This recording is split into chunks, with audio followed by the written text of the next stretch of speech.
Hey, I'm Mike Cruz, the founder and CEO of Visible. As you scale your company, having the right guides at your side can make all of the difference. Each episode, we'll talk to fellow founders, investors, and experts. We'll dive into their zone of genius, as well as hear about their past mistakes to give you a better chance of success. This podcast is for founders by founders. This is The Founders Forward. Hey everyone, it's Mike Cruz here. Today I'm really excited. I'm joined by Jim McKelvey. Jim is a serial entrepreneur. He's an inventor, philanthropist, artist. Today we're going to be digging into a book he recently published called The Innovation Stack.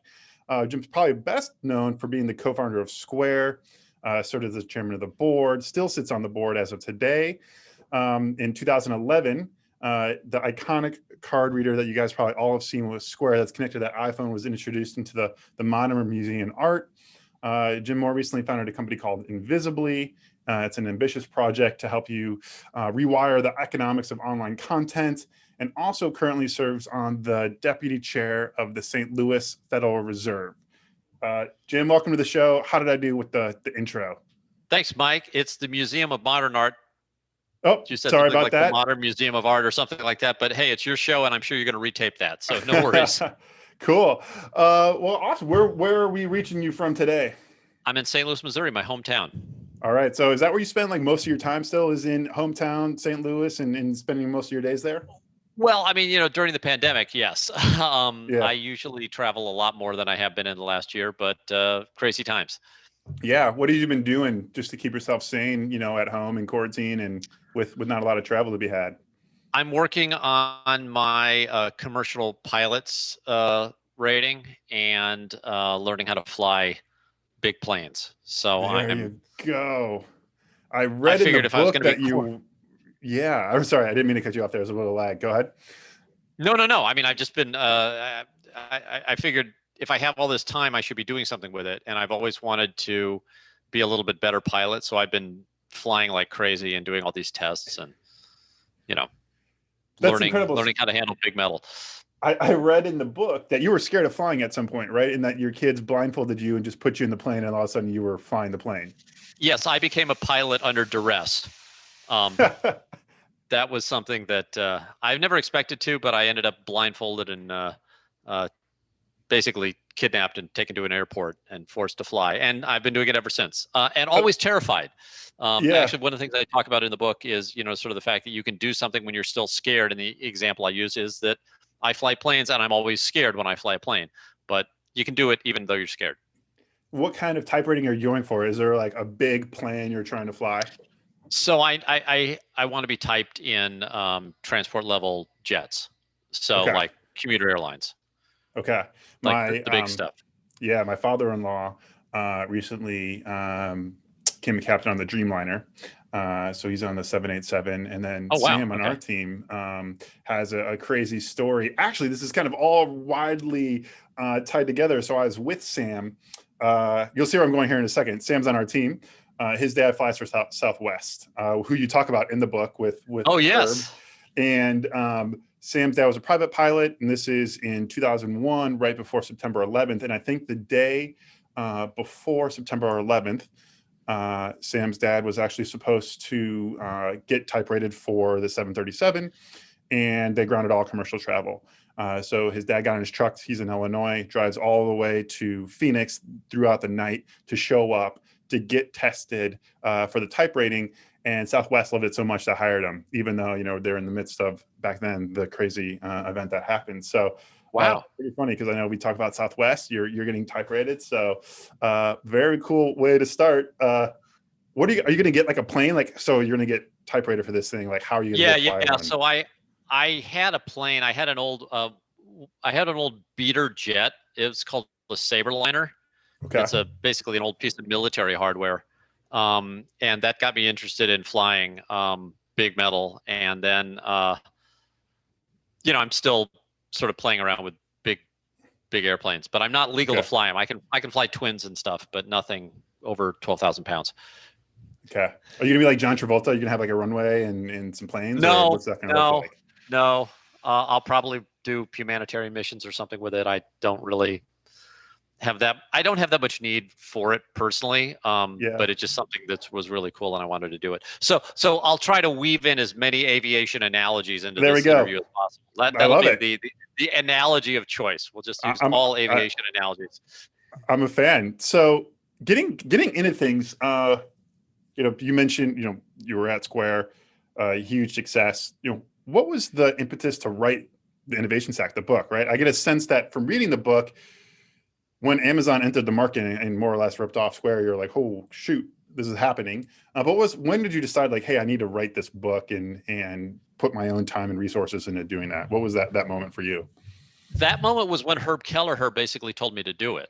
So the founder of Southwest Airlines gave me a homework assignment, effectively. So what the path is, as you said, we survived this attack by Amazon, which startups are never supposed to survive an attack by Amazon when they, copy your product and undercut your price. But Square did, and not only did we survive, but we watched we watched Amazon completely abandon the market, and this was amazing to me. And so, just out of curiosity, I was trying to figure out what the heck happened, because statistically, you would never expect a startup to beat Amazon. So I didn't want to just write it off to luck. And I did what was about 2.5 years of research looking for other companies that had been in a similar situation. And it turns out I found a bunch, but they were sort of scattered throughout history. And the problem with history is that the founders are all dead. So I couldn't talk to any of the people who had actually done these miraculous things, except for Herb Kelleher. So Herb, founder of Southwest Airlines, was still alive. And so I called him up, and he agreed to spend a day with me in Dallas, Texas. And I flew in on Southwest Airlines and spent a day with Herb Kelleher, like the legend Herb Kelleher. And, I said, basically, look, Herb, here's all this research I've done, and here's how this tech company that I started, I think, is really similar to an airline that you started 40 years ago. Mm-hmm.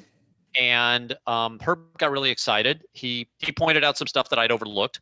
But at the end, he said, how are you going to share this with the world? Like, how do you plan to share this information? And I thought about it, and I was like, oh my God, I guess I can't just sit on this. Because up until that point, it was sort of a self-directed project. I was more, sort of curious. But when I realized what Herb was asking, I thought, okay, I got to get this out. So my first thought was to write a graphic novel, like to do a cartoon. And so actually the first half dozen drafts of the book were all graphic novel format. And actually Herb hated. So I spent a year basically doing a graphic novel version of the Innovation Stack. And when I told Herb what I was doing, he was really upset. Like, he was really disappointed. Like, he thought that was a terrible way to introduce this material. And in hindsight, I can see that he's right, because graphic novels tend to have, sort of a hero as the central character. There's always some caped dude who, has superpowers. And I think, although Herb is not around anymore, I never got to really sort of, have him see the final draft. Like, the final draft is a much more human treatment of the process, because what I was doing by using a graphic novel format, I was sort of setting up this hero myth. I was perpetuating this idea that somehow super successful entrepreneurs have something that you and I don't. Somehow they've got this, this superpower, and, you can't see through walls, so therefore screw you. I think the final 3 drafts of the book, which were all text, were what Herb would have liked. Unfortunately, Herb died before I could get the thing done. So, but that's how it came to be. And it's, sort of an honor to the man who started what I consider still one of the greatest companies ever. Because if you think about the airline industry, everybody gets the exact same tools. Like, they've got the same rules, they got the same physics, they've got the same routes. Like, they just don't give you special treatment. Like, you can't patent anything in an airline. So for Southwest to take such a commoditized industry and not only dominate all of air travel in the United States, which they did, but they dominated the S&P 500 for like a decade. Like, they were the top performing stock, and it was an airline. And everyone thought, well, that's impossible. And it turns out if you have an innovation stack, it's not impossible. I also love Herb. I actually got to meet him once as well. I was in the entrepreneurship program at Indiana, and he came and gave a little talk to our class. So I didn't get to spend the same one-on-one time, but it was really cool. Was he smoking? He was not smoking at the time, but you could definitely tell he was a smoker. Do you have the pack of cigarettes still signed? Yeah. I made him autograph a pack of cool menthols for me. Because, he's a legend, and he went through a pack and a half during, probably more like two, during our meeting. It was an amazing moment. And he was this larger than life, but also really accessible guy. Just this great combination of sort of humor and wit, and also incredible competence and warmth. You just felt good being around Herb. Yeah. So you mentioned in the book you didn't want it to be a graphic novel because of, hey, these heroes have powers that me and you don't have. In the book, you also touch on this idea that entrepreneurship, classes can't be learned, or kind of this idea of entrepreneurship in a classroom. Like, what's your whole take on that whole, are entrepreneurs born or are they made? Like, how do you think about evaluating a founder or this whole notion of a quote unquote entrepreneur? So I guess I'd have to start by what do you mean by entrepreneur? Because you're going to use the word and your listeners are going to think, oh, he just means entrepreneur, like I commonly hear the term used. And that's not how I use the term. So the word entrepreneur is a word that has changed drastically in its meaning. It's almost come to mean the opposite of what it used to mean. Mm-hmm. So the original use of the term was a sort of crazy disruptor of an industry or creator of an industry, i.e. somebody who was most likely to fail or die. These were not business people. These were not folks who you expected to make money. These were in fact not people who you expected to even see again. So I'll give you an example. The Wright brothers, all right? Yep. They owned a bicycle shop. As bicycle shop owners, they were business people. As potential aviation pioneers, they were entrepreneurs. So flying airplanes was entrepreneurs. Building bicycles, those are business people. So the Wrights, made a living, fixing spokes and, pumping up tires and stuff like that. And that was an important distinction for me to be able to write the book, because when I started to write the book, what I realized is that the English language literally doesn't have a word for a business person who doesn't get to copy a formula that's known to work. Mm-hmm. So, back to your born v. made question. And I would say that entrepreneurs are almost certainly all made. In other words, there is no special thing you need to have that makes you an entrepreneur. However, it is such a rare path to walk, most people never do it. And that's sort of what I do in the book. And as a matter of fact, that was ultimately the thing that I used to justify all this work in writing the book, is that I know people, one person in particular, and in fact, I dedicated the book to her, who is super competent, has a master's degree in a technical field from one of the best educational institutions in the world. I mean, she's incredibly complicated and competent. And yet I've watched her over the years encounter problems. And when she comes up against a problem where she doesn't feel qualified, she stops. She says, oh, I can't do this. And, the last time she said that, she went off and got a master's degree from, like for 2 years, just so that she could be competent to make the next step. And my point to her, which is sort of my point to all the readers, is look, the first time anything is done in human history, by definition, it is done by an unqualified person. So back to the Wright brothers, if you think of them as pilots, like I'm a more qualified pilot than the Wright brothers. I mean, I've been training for 10 years. I've had a bunch of simulator time. I've had a bunch of I've been taught by people who know. I am a qualified pilot, but Orville and Wilbur could not have been qualified. There was no way to get in the first airplane and have any qualifications. Like, and if you think about that, it's really sort of profound, because we are so trained to only do things that we're qualified to do and to step away from the stuff where we're not, sort of credentialed. But my argument in the book is like, look, there are going to be some times in your life when you come across a problem where you can't copy the solution. And then what the hell do you do?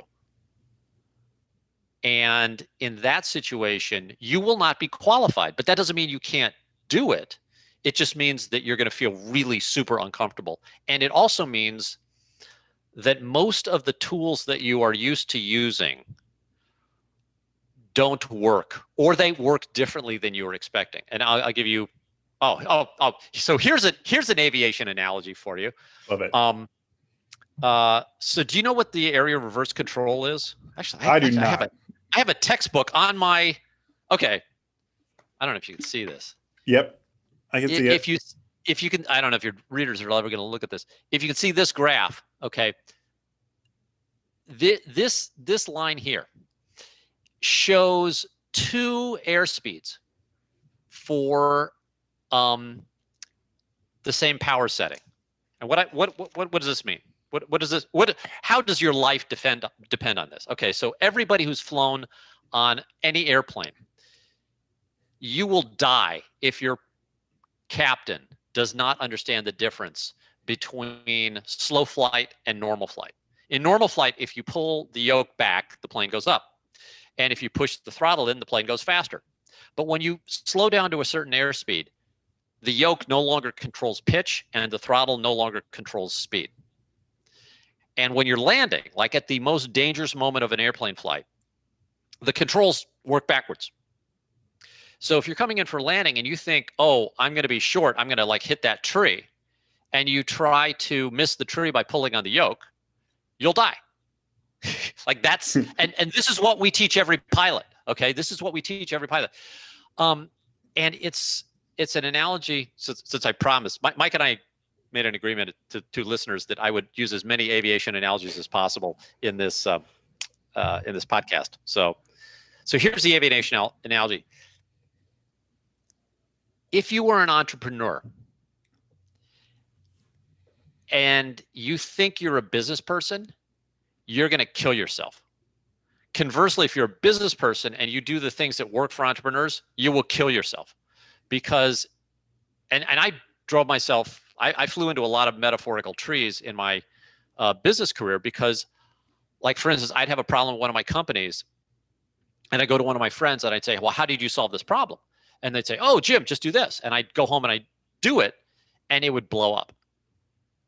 And then sometimes I would have a solution that was working for me and I was like, oh, this is how we do it. And they would try it and it would blow up for them.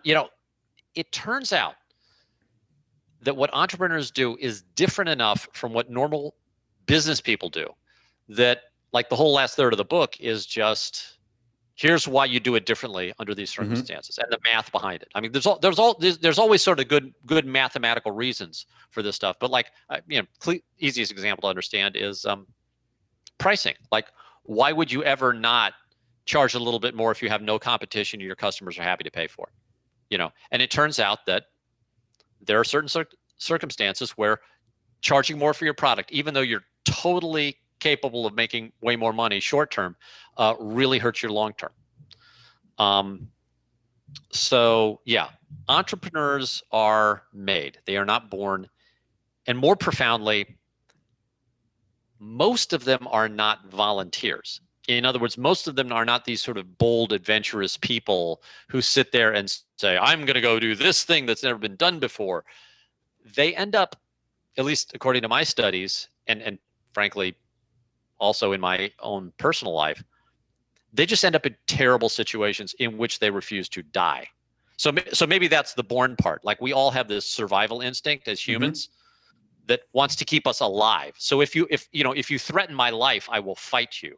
And if you threaten my company's life, I will keep fighting for its survival. But, the average company is not fighting for its survival every day, but entrepreneurs frequently are, and it's So maybe the survival instinct is the only thing you get from nature, and the rest of it is, just reacting to your environment. What bit kind of riffing on that a little bit, Yeah. there's more companies, a ton of startups being created every day now. What percentage of those do you think those are founders starting those companies, and what percentage are entrepreneurs, right? Or what is a company maybe, hey, this has been done before and we're creating a better mousetrap, versus something that, hey, going back to the analogy of air, like this, we've never flown a plane before. Like, do you have a sense of like what that breakdown looks like, or is it kind of more qualitative? Definitely less than 1% are entrepreneurial. Mm-hmm. I would maybe guess 1 in 1,000, 1 in 10,000. Is that a bad thing? I think it is. Because I think the entrepreneurs give us the new things. You look at a company that's really bringing us the future in a significant way, not some sort of incremental improvement over what we have. And that company is almost certainly behaving way differently and has a different DNA at its core, at least to begin with. Now they transition into normal looking companies. It's just that by the time they do that, they have these things called innovation stacks, which allow them to become, I don't know what Square's worth $100 billion right now. It's not bad. Two kids from St. Louis, Southwest became the biggest airline in the United States. Bank of America, biggest bank in the world. This is the funny pattern that I saw when I was, researching my book. I found all these little startups that had been in these battles, and not only had they won the battles, but then like 5, 10, 20 years down the line, they literally dominate the world. Like they're literally the biggest in the world for what they do. And I was like, well, this can't be a coincidence. Like this is not just sort of happenstance. And this is why I so wanted to talk to Herb Kelleher, because like this guy lived through it. He had 30 years on me. He sees 30 years into the future. It was like having a crystal ball. He was phenomenal. So, yeah. Aren't there only so many, I guess, call it like truly entrepreneurial endeavors left then, right? Or how do you think about that? Are there only so many perfect problems left? No, the universe of potential problems is, I would say, effectively infinite. And this is so you got to understand, there are no checklists in the book. There's no like guidelines on how to do this stuff, but I do show you the pattern. I just show how everybody does it. And the pattern it's really pretty simple. You can take any industry and look at the spot where that industry stops. Okay. So we'll go with aviation. In the case of Southwest Airlines, before Herb and his guys got those, planes flying, the only people flying were rich folks or people on business trips. And the government actually did a study proving that those were the only people who wanted to fly. And Herb thought that was crazy. It's like, how could you say that poor people don't want to fly, or like normal people don't want to fly? But in fact, that was the prevailing wisdom in the 70s, was that, only rich people wanted to fly. And you know how they figured that out? Well, they surveyed the people who were flying. And they go, oh, well, these people are all rich. Therefore, only the rich must want to fly. Okay, idiots. That's a massive statistical error.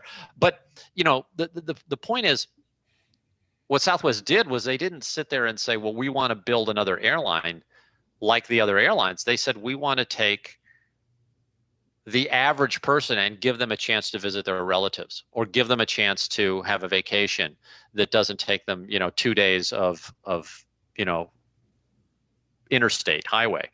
And by enabling millions of people to travel, they really improved the world and made lives better for so many people. And that pattern exists everywhere. I think if you look at take any problem in society and show me where people are no longer able to participate, and you'll see a massive multi-billion-dollar opportunity. So the opportunities are endless.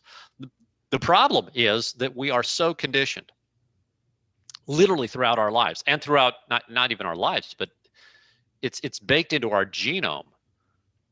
We are very safe and feel very secure when we're doing what everybody else is doing. And, you know, we feel uncomfortable as soon as we start leaving that herd even a little bit. But if you're going to be an entrepreneur, if you're going to really go do something radical, then you're going to be ostracized. You're going to be so far out that your physiology and your friends are all going to say, Mike, what the hell are you doing? Mike, come back, Mike, you know, we don't lose Mike. They love you. Like you're the guy they want to protect, and they're trying to tell you, please don't do this crazy thing because we know it's dangerous out there. And that's because we've all been conditioned our whole lives to be effectively herd animals. And that's, you know, that's no judgment against humanity. That's how I am. That's how everybody is. That's just how we are.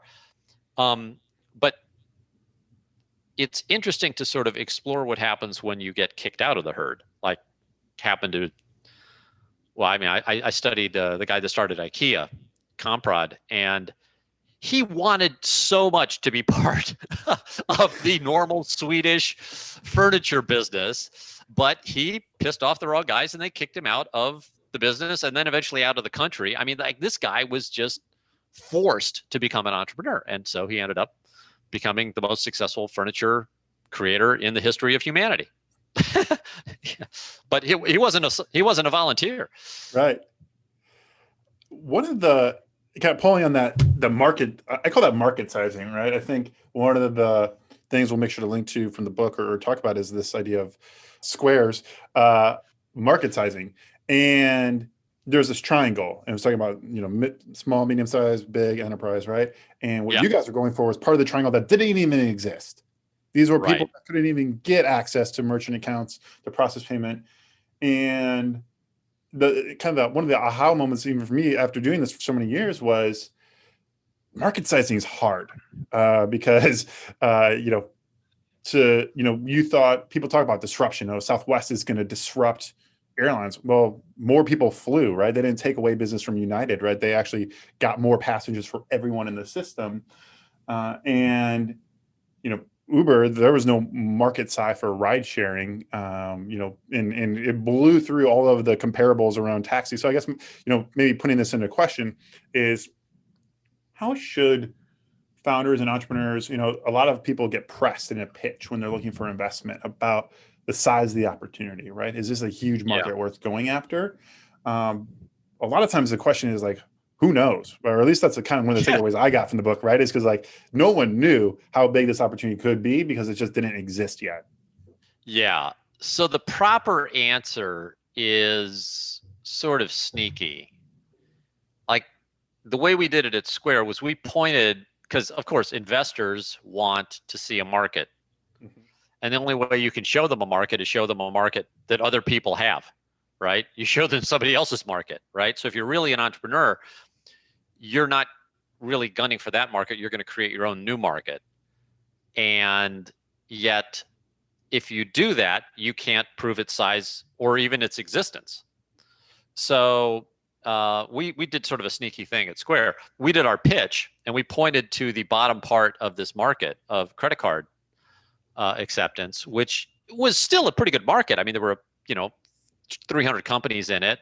There were about 5 million businesses in it. There was a lot of money in it, and we pointed to that and said, look at all this opportunity, okay? And then as soon as, Vinod gave me and Jack his money, we promptly ignored that market and went on building for a market even smaller that like nobody knew existed. And, he wasn't too upset.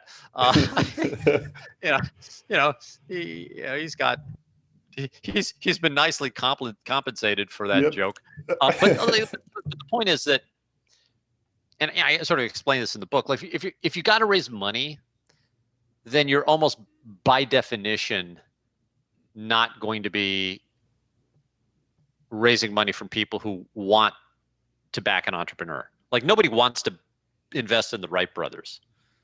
Like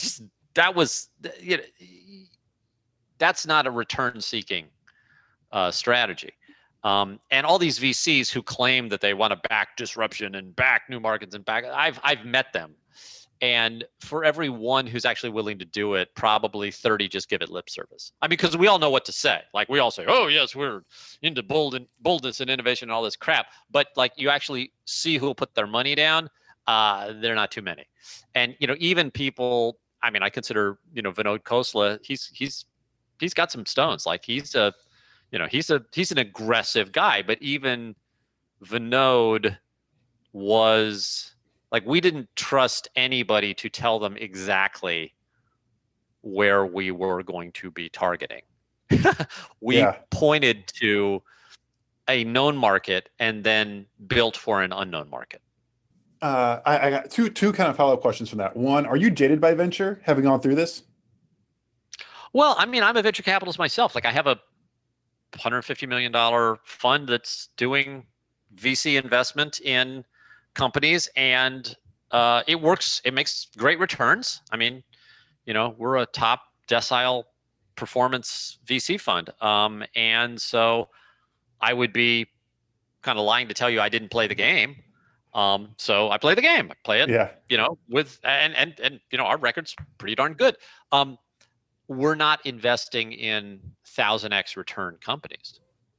We're investing in 10x return companies. Well, 10x return is pretty easy to get. Like, as a matter of fact, we have a formula that we apply to every investment. And if it looks like it's going to give us our 10x, then we make the investment. And if it looks like it's not, then we don't. And we will miss the next square. Like, we are not going to be the company that funds a 1000x return. But that's not the business that my investors want. They want returns that are 10x makes them happy, 3x makes them happy, So what's the formula? Is it kind of a publicly shared one, or is this something that's more so simple? It's we look for fintech SaaS platforms that have to be acquired by other larger platforms, and it takes advantage of the simple fact that the financial industry is so terrible at innovation that they have to supplement innovation with integration, i.e. they just buy all their new ideas. They can't have a new idea within these organizations for a bunch of structural reasons. And therefore, when a new idea comes, they're forced to whip out the checkbook. And we're happy to take their check and to sell them our portfolio company that's innovative. And we don't even invest in portfolio companies that won't agree to be sold out. So like this is pretty. That's like a narrative violation in itself, right? Because the one rule you always hear from venture is never put your exit slide or think about your exit strategy, right? Because we want you going to the moon. And what I just heard is like, hey, you have to exit because that's how this is going to work for us. Well, look, I mean, everybody's got their own philosophy. As a VC, I'm a single and double hitter. But my fund, I think, is outperforming most of the guys that swing for the fences. But again, I consider that really boring. I do it. I'm not excited by it. It makes a bunch of money, and it keeps me somewhat familiar with what's going on in the world.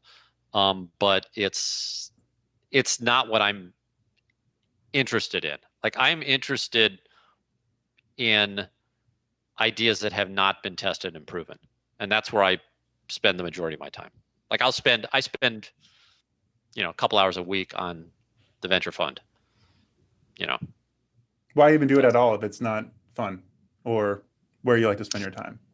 I love the people I'm doing it with, like the team that I'm working with. So those are the guys that all make it work. I'm sort of the odd man out because I don't sit on any boards. They do most of the work. Okay. And I'm mostly comic relief. There you go.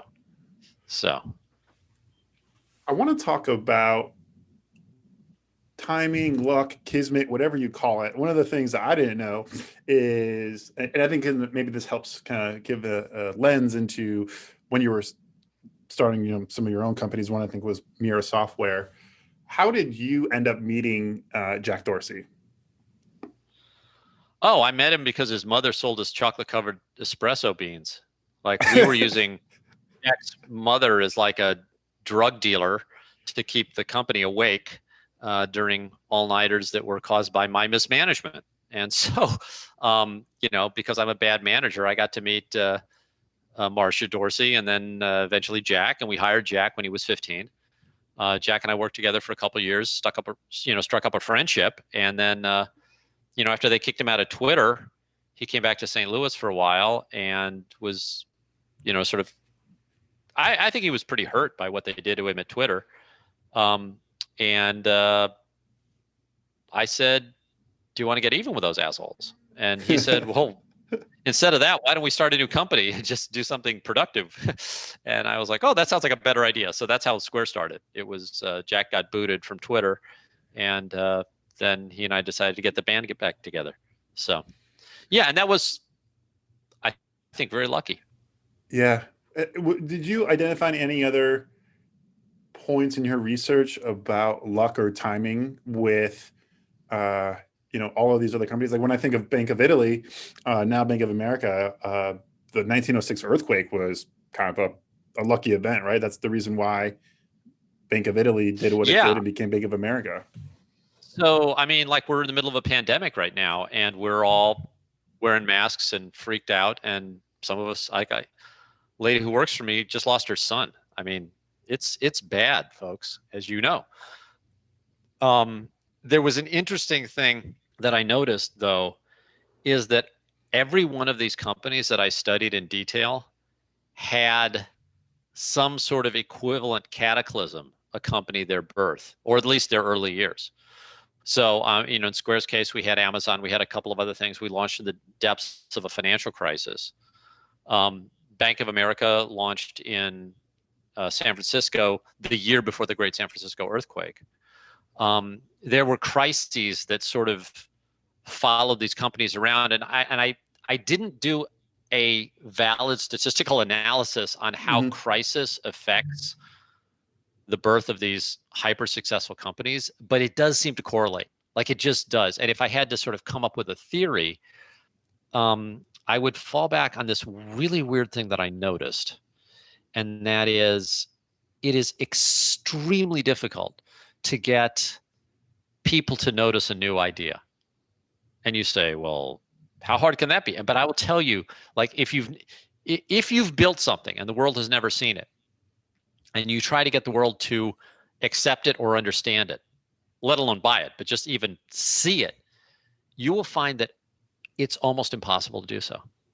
And the reason for that, I think, is that as humans, when everything is working fine, we do the things that we've always done, right? So if my life is great, why am I going to screw it up? Like, I'm going to get up and do the same thing I did yesterday, because yesterday was a great day, and I'm going to do it again today. But then during a crisis, like an earthquake or a world war or a pandemic, you walk into Walmart and there's no toilet paper, and all of a sudden you go, I better start considering new things.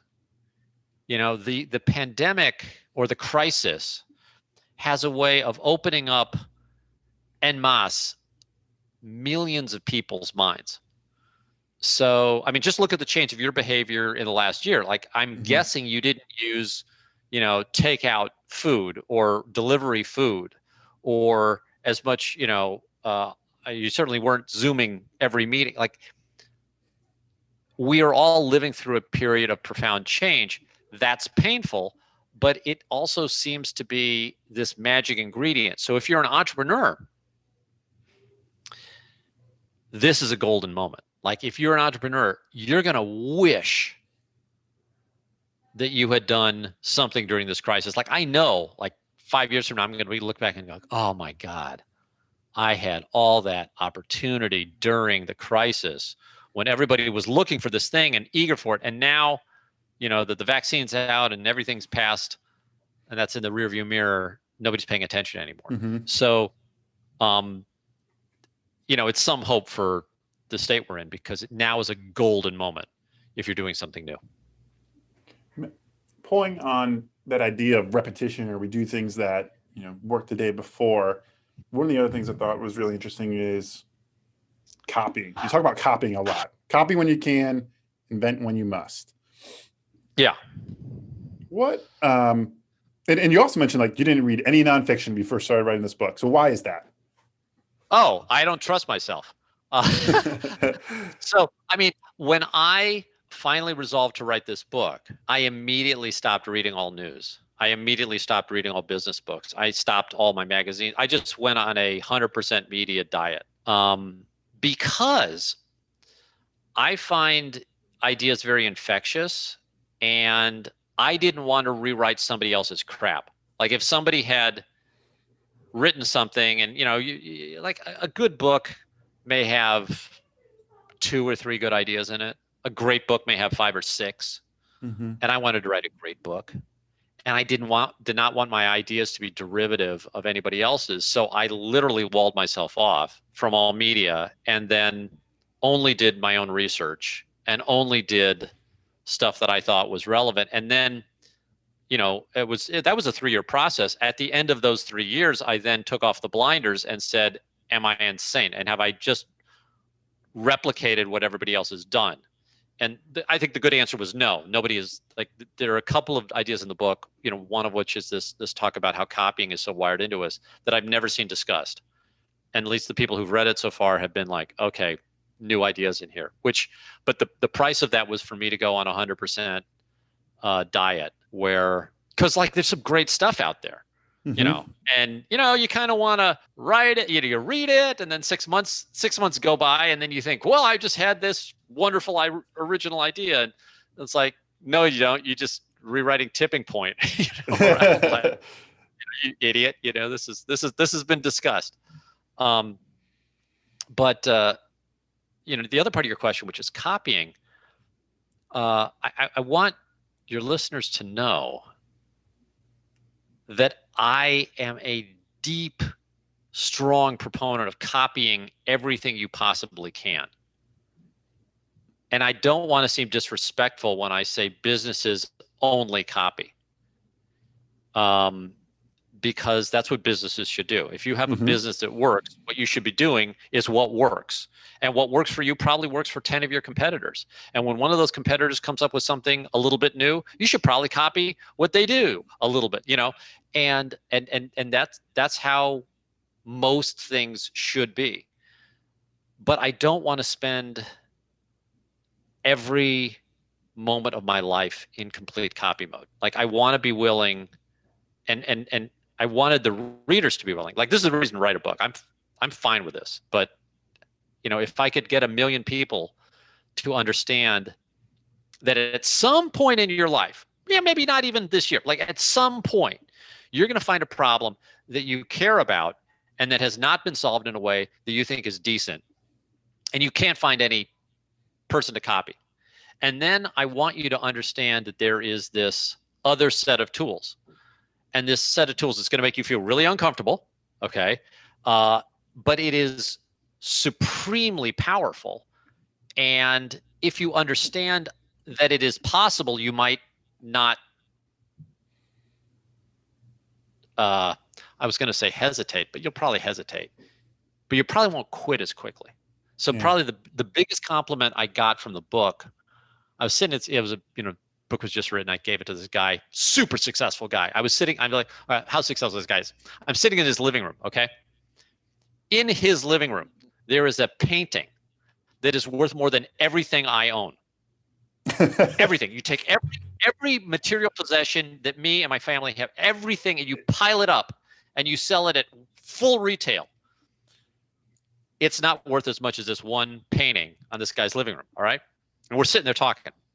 And he's been very successful. And he says to me, I wish I'd had this book 15 years ago, because I was building one of these companies and I quit because it got too painful, because I didn't recognize the process was supposed to be this painful. And I was wow, that is really profound, because I'm not going to say I can make the process less painful, but it's sort of like if you expect to be in a place that's a harsh climate, you're at least better prepared. Like I spent Christmas up in Wisconsin. I expected it to be cold and nasty weather, Now, if I had gone to Wisconsin packed for Miami Beach, I would have been really disappointed. and I think a lot of us pack for Miami Beach and we wake up in Wisconsin and go, whoa, it's cold out there. It's like, yeah, it's cold out there, but look, you can survive. Yeah, absolutely. One of the things I wrote down, kind of related to all this that I found myself pondering, you have a quote that says, this is why I laugh when people copy Google's management practices. They have $20 billion in free cash flow, fixes problems. So my question to you is, when is it good to copy things? Like, I'm not sure if you're referring to OKRs or maybe some of the things Google does, but when is it okay to copy, or when should you think about copying, and when shouldn't you copy then? Well, I have a sort of a formula. I try to copy. I try to copy all the stuff that I think works. Now, pick your subject. I mean, I think copying management from companies that have, sort of massively different business models. And if you could argue that there's a company on the planet unlike any other, I would say Google's one of your nominees.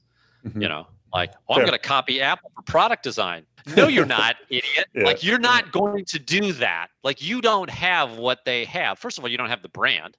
You build me something that is exactly like something that Johnny Ives would put out, and 20,000 people are not going to camp out overnight to buy it for the first.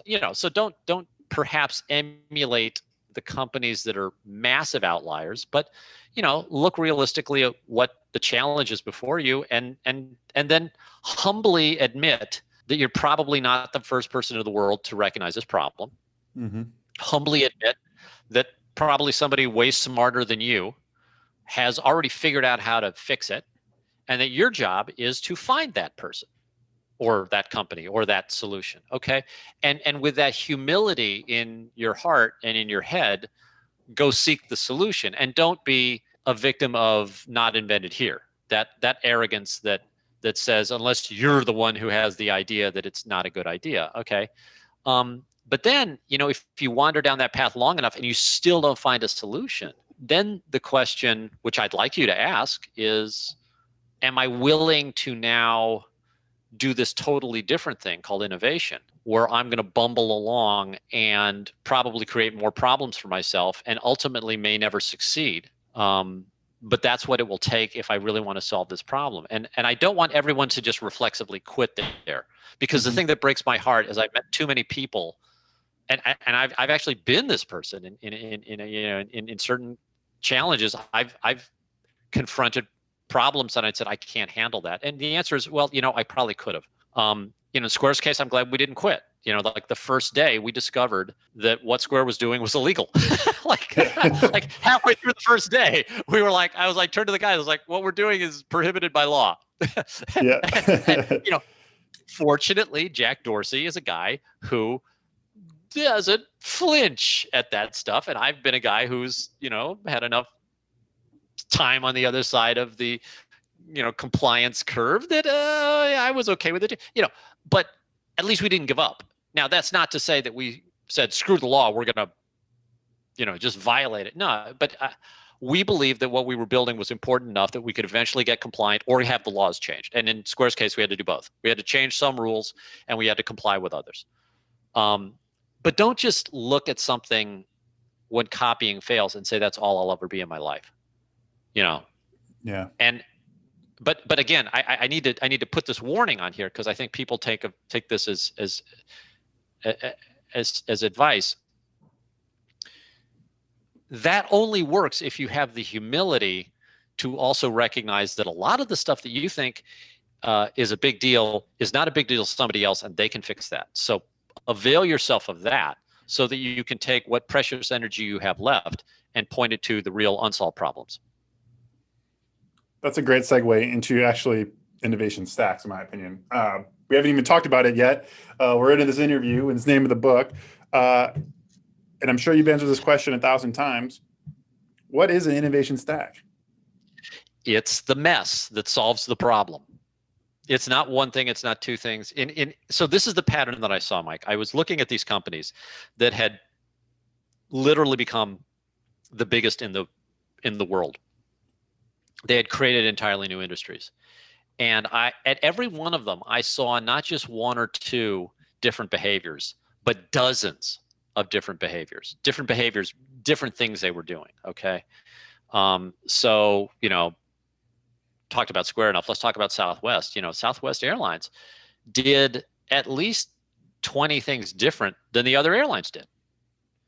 From the way they boarded the planes, to the type of planes they flew, to the way they certified their pilots, to the way they, changed the hub and spoke model, to, the way they priced their tickets, where you could buy those tickets, all this stuff. And you start adding one thing on top of another, and you notice that these things are not, in fact, independent, that the way you board your plane affects how quickly you can turn your plane around, and the type of flight attendants you can hire, and the type of pilots you can hire, and the type of pilots you hire and the flight attendants you hire, that impacts your baggage handlers and how you train those baggage handlers, and what those baggage handlers are going to do other things for you, and and where you pick your gates and all this stuff. And Southwest piled all these things up.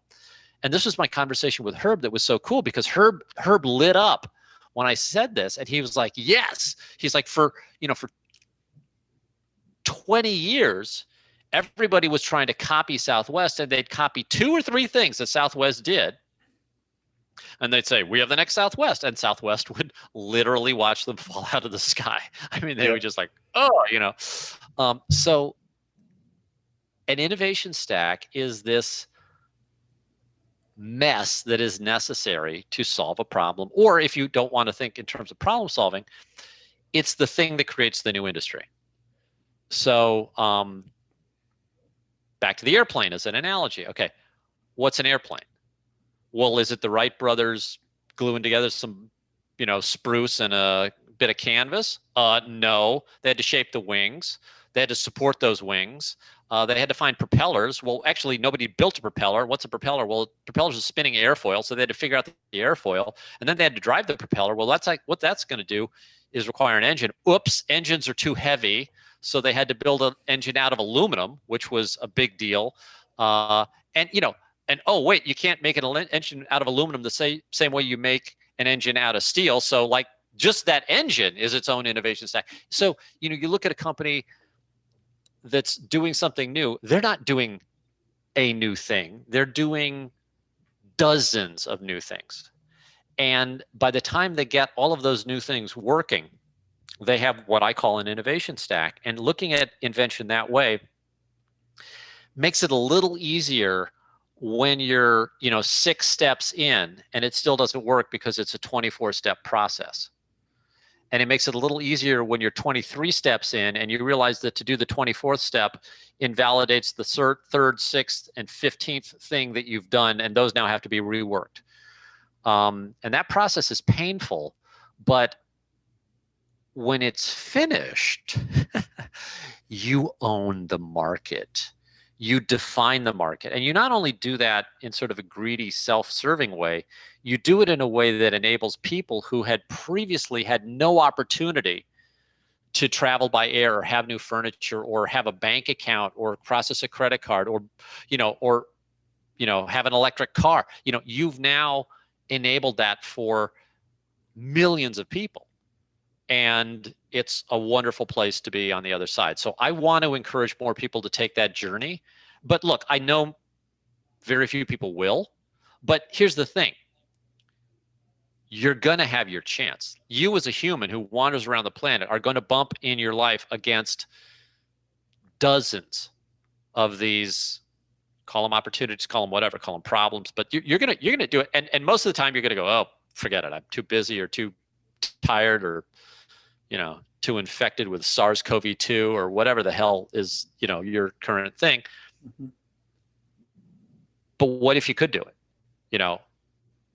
Don't quit just because you will feel weird. Don't quit just because all your life you've been trained to copy. And now we're asking you for the first time to do something where there's no guarantee and you're going to feel really uncomfortable. Is it fair to say that one of the things that I took away from the book was, these innovation stacks, these elements all kind of are intertwined. And he gave this example that someone could copy maybe 75% of your innovation stack. And if you have 20 of these, right, the odds of you copying someone's company is almost 0%. Is it fair to say that an innovation stack also serves as a moat for your business in addition to a flywheel of growth, but also as a moat to other outside competitors like Amazon?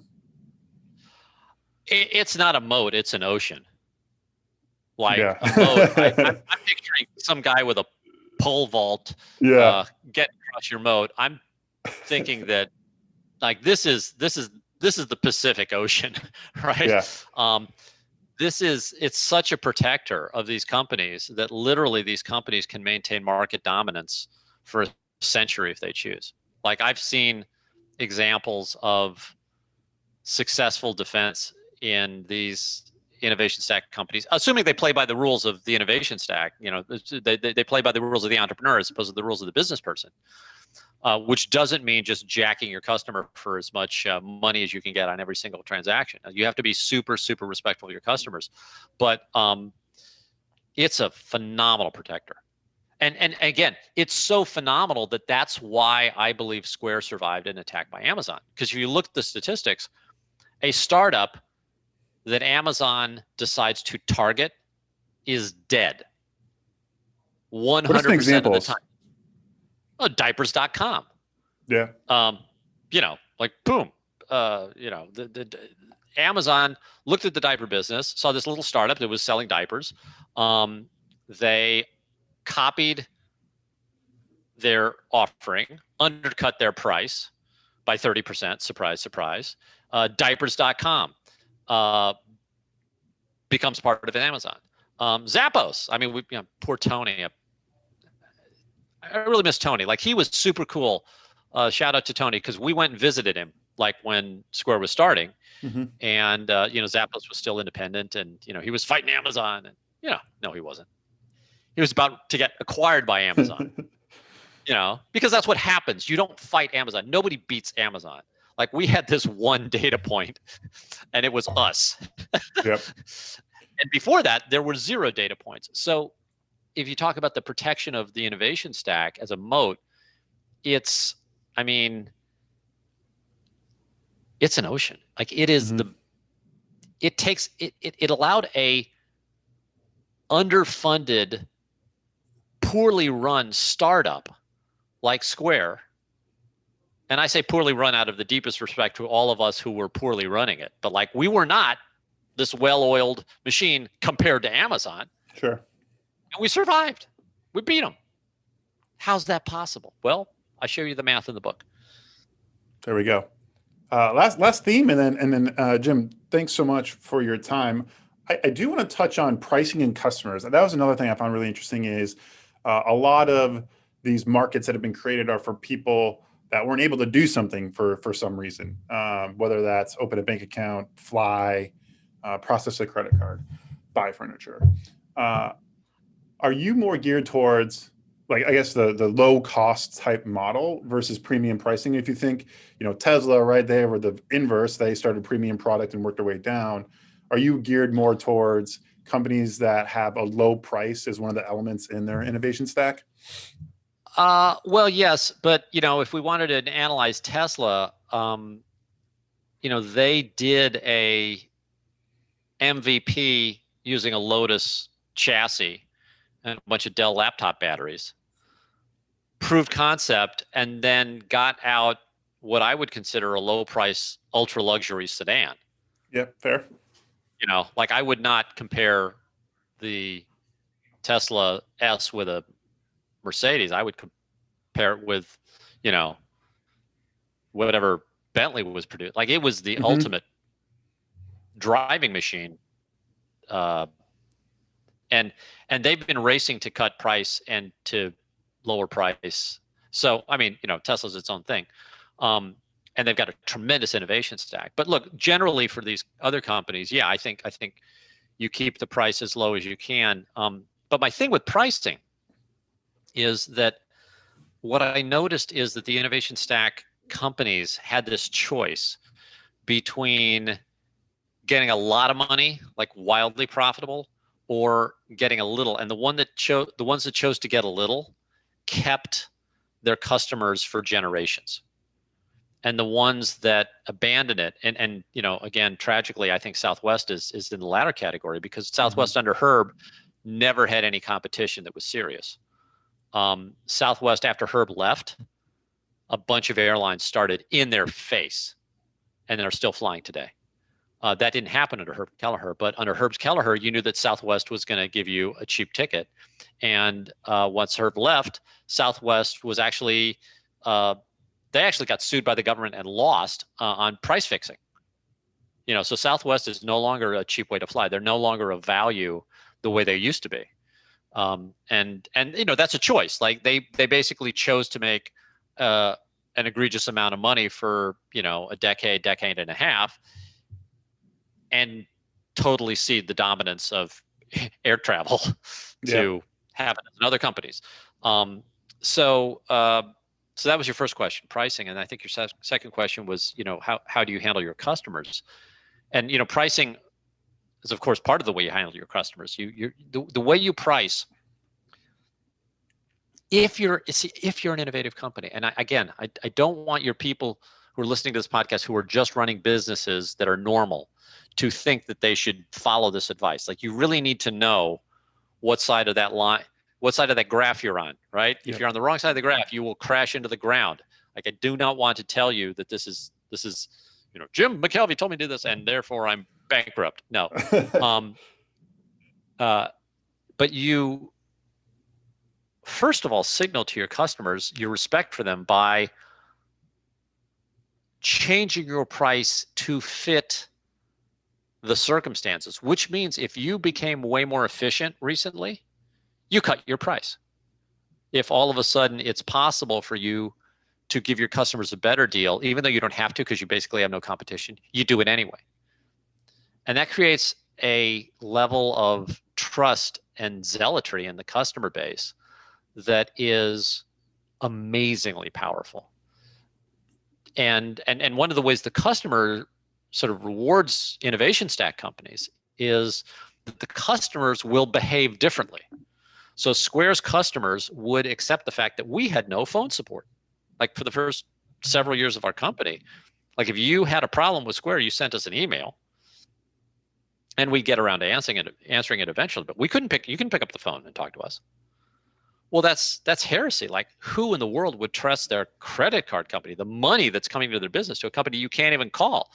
Well, the answer is, a couple million people, and they were pretty damn happy, And, who in their right mind would board an airline without knowing where they're going to sit? Well, Southwest, there are no assigned seats on Southwest. And Southwest took a lot of grief for that, but ultimately their customers adapted to the way Southwest needed to be in order to provide their service, because what Southwest was providing, or what Bank of America was providing, or what IKEA or Bird's Eye Food was, another example of a company with a great innovation stack. Ford in the early days, you can have any color as long as it's black. Guess what? It didn't hurt the sales of the Model T. So don't believe that your customers have the same, I was going to say rights, but it's not even rights. It's the customer experience is one that you craft together. And when you're a customer to an innovation stack company, you are not so much an early adopter as an early adapter. Like, you are somebody who is going to modify their behavior a little bit in order to benefit from this new thing that you would otherwise not be able to get.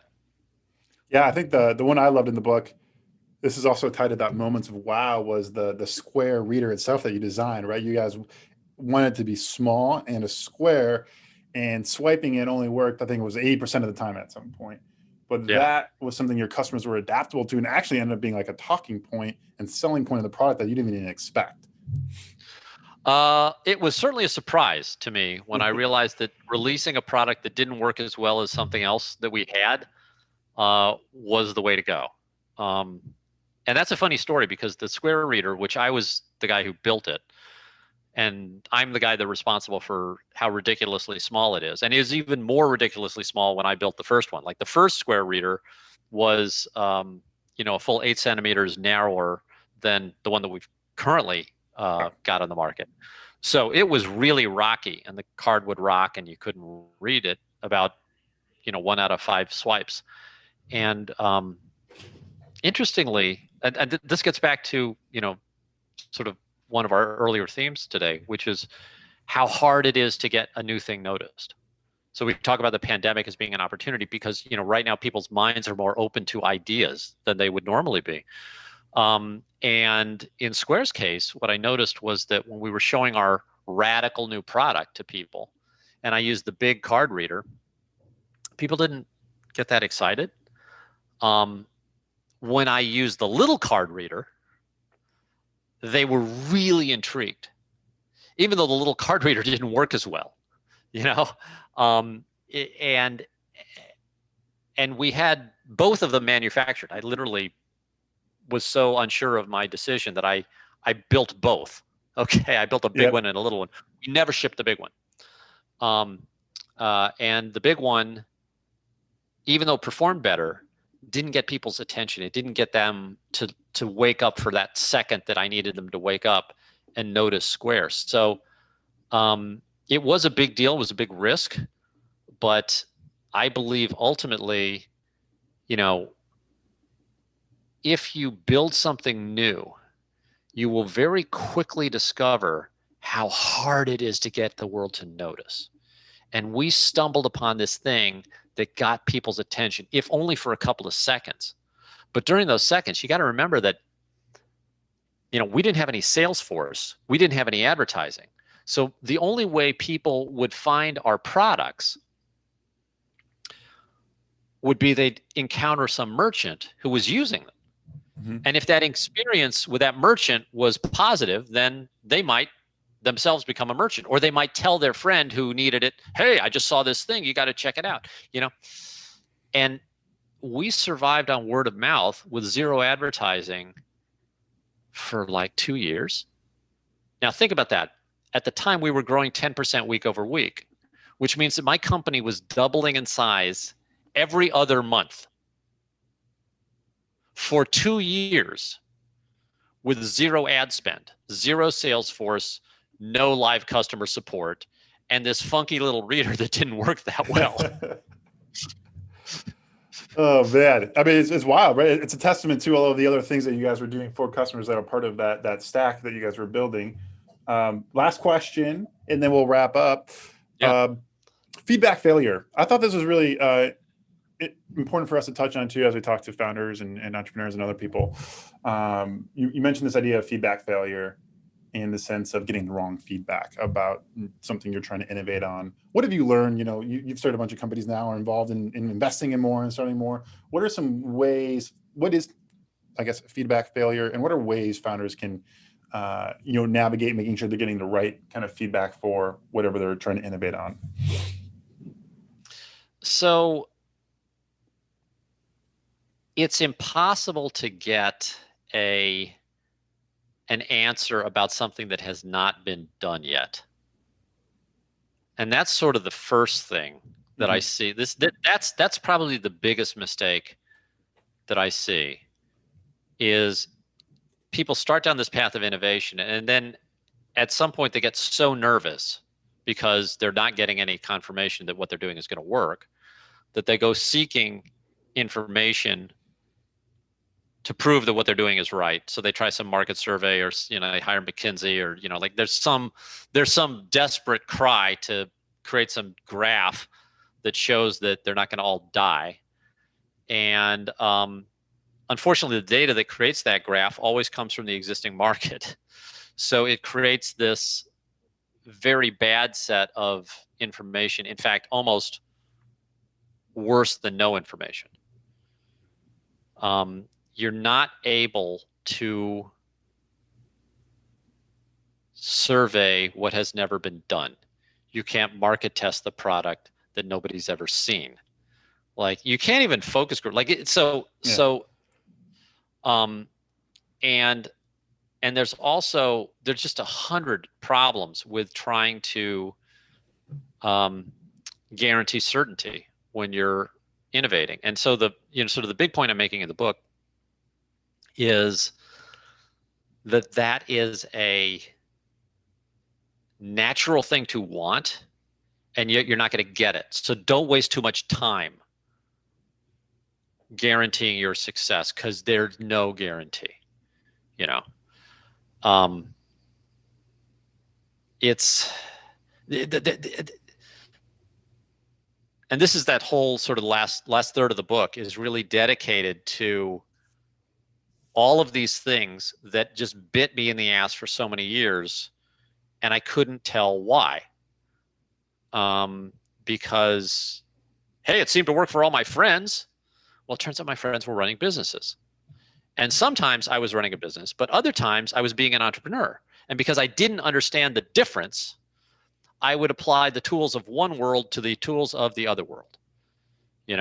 And it's like if you are, let's say you're, an MMA fighter and a Tinder user. Okay. There's a certain set of behaviors that are appropriate when you're in a cage with a guy who's trying to punch you into unconsciousness. And then there's another set of behaviors that it's appropriate, 3 hours or later when you're sipping a latte with somebody you met online, right? Like you don't want the behavior sets. That's a terrible analogy. That's a good one. I like it. I haven't come up with a better one, but like it's just so different, right? Yep. So, you better recognize the context for which your behaviors are appropriate. And because we spend, as humans, we spend so little time in a world of uncertainty and innovation, we don't have the tools and the familiarity. So like the last third of the whole book is basically saying, look at these situations, and feedback failure is one of them, but the pricing, the way customers work, like all these things, they're business and personal, and also the way you feel, like all that stuff's going to feel weird and work weird, and it's going to behave in this way. And I try to give reasons, but ultimately I just want people to sort of be open to the fact that if you're successful as an entrepreneur, things will work differently, And I mean, maybe it's too early to talk about politics, but we're in a political crisis right now. I see in a lot of the political stuff that's going on examples of these phenomena. Where a message to one party is interpreted one way, and the same words to the other party is interpreted diametrically differently. And it's very difficult to resolve those because we all hear in our own voices. I lied. I have one more question. Go. Do you have time for one more? Yeah.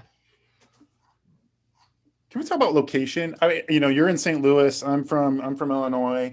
I guess I would just love to get your thoughts on where companies are being built now, right? I mean, COVID has certainly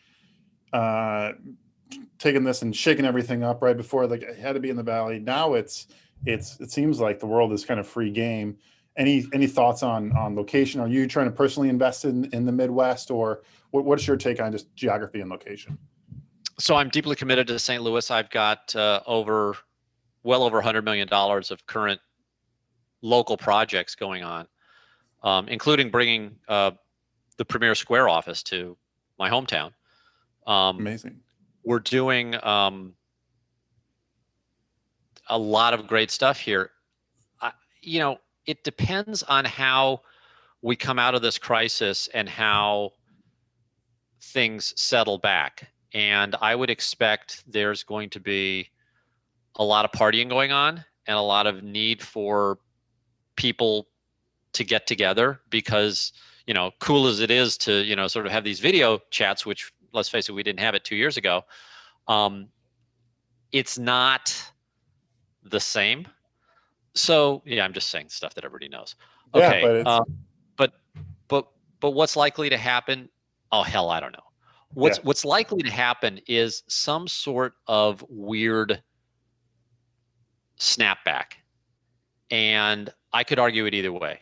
Okay. So, I was having this conversation with my wife yesterday. She was like, well, people aren't going to travel because they don't need to travel because they can do stuff with Zoom. And I was like, yeah. So people could do stuff with Zoom so they don't have to be in the town where they actually work. They can go travel. Mm-hmm. I mean, there's your argument, right? And of course, my wife was won the argument. But like the point is, neither one of us could prove our case. Sure. Because in fact, you just don't know. But to give you the answer, I would say prior to COVID and the massive inflation and almost unlivability of cities that are too expensive to live, I think it was a good decision to move out to San Francisco, which is where we moved, to start Square, because it was the epicenter of talent. We could get the things done that we needed to get done, and it all worked. And these days, those constraints are a little bit less, but there may be other things. Okay. Mm-hmm. So maybe the answer is, hey, San Francisco continues to kick ass, not because it's the epicenter, but because it's just such a cool place to live that's where talented people choose to live. And since they can work from anywhere, they choose to work from there. Now, I think that's not true because I lived there and it sucked. But I could see, many, many people making different choices and having that freedom. Yeah. So that's good. Yeah. What's next? You're learning you're going to type rated on commercial metal. What else? Yeah. Anything else on your mind? So I'm actually in the glass studio again. I'm making a line of, I can show you one of them. This is wow. I've been thinking a lot about whiskey this year. So I'm making drinking glasses that are really difficult to use. This thing is like, you don't sip out of this thing casually. Yeah. And I've been playing a lot with that. I'm working on a few other things, but what I'm trying to do right now is create the space for another big idea at some point. So I don't run my companies. I'm not good at running them. And as a result, I have to partner up with people who are good, and I let them take it. And then I get my time back. So, thank God Jack's running Square. I praise him every day for what he's doing there. It's fantastic. I think there will be 2 or 3 more problems that I get that are big.